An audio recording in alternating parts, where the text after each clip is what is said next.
اعوذ باللہ من الشیطان الرجیم بسم اللہ الرحمن الرحیم۔ وضاحت آیت نمبر 505 سورۃ الاعراف۔ اس آیت میں اور گزشتہ آیات سے معلوم ہوا کہ رسول اللہ صلی اللہ علیہ وآلہ وسلم کی نافرمانی اور آپ کی مخالفت کرنا دنیا میں بھی رسوائی اور آخرت میں بھی عذاب کا سبب ہے۔ یہ کفار کو اور اہل قریش کو یہ وعید سنائی جا رہی ہے کہ آپ ذرا پیچھے مڑ کر تو دیکھیں، ان اقوام کے کھنڈرات دیکھیں اور ان پر مسلط ہونے والے عذاب کو آپ کو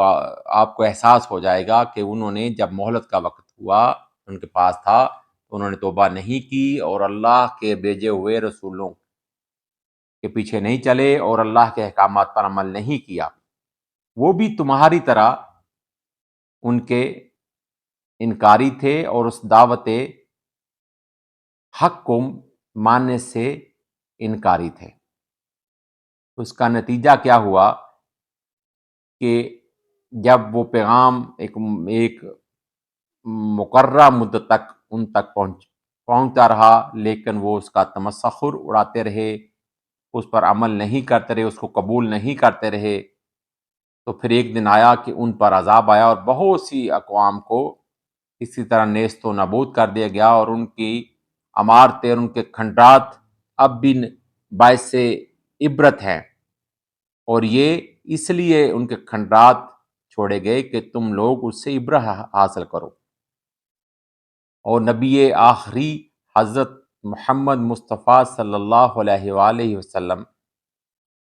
کے دین پر عمل کریں، اور اللہ تعالیٰ نے جو ان کے ذریعے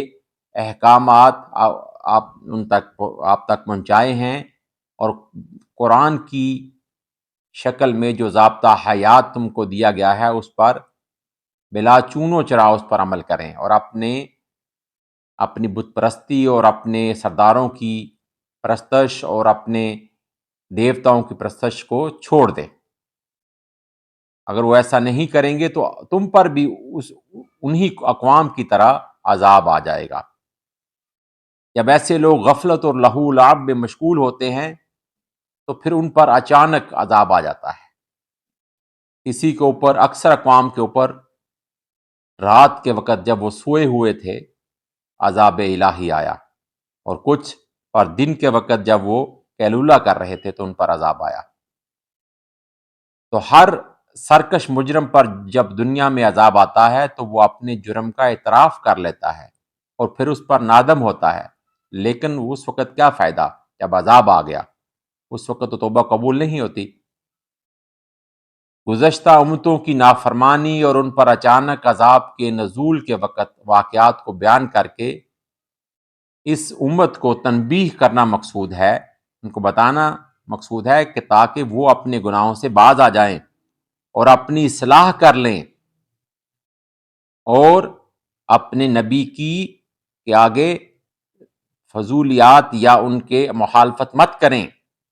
اور اس سے یہ بھی واضح ہوا کہ کفار پر عذاب الہی نازل کرنا اللہ تعالیٰ کا عین عدل ہے، اور اگر وہ اپنے آخری نبی حضرت محمد مصطفیٰ صلی اللہ علیہ وسلم کے پیغام کو قبول نہیں کرتے تو پھر ان کے ساتھ بھی وہی کچھ ہوگا کہ دنیا میں بھی وہ رسوا ہوں گے اور آخرت میں بھی ان کے لیے دردناک عذاب ہے جس کا وہ سوچ بھی نہیں سکتے، جس کا وہ ادراک بھی نہیں کر سکتے۔ اللہ تعالی ہم سب کو ہدایت دے اور ہم کو سیدھے راستے پر چلائے۔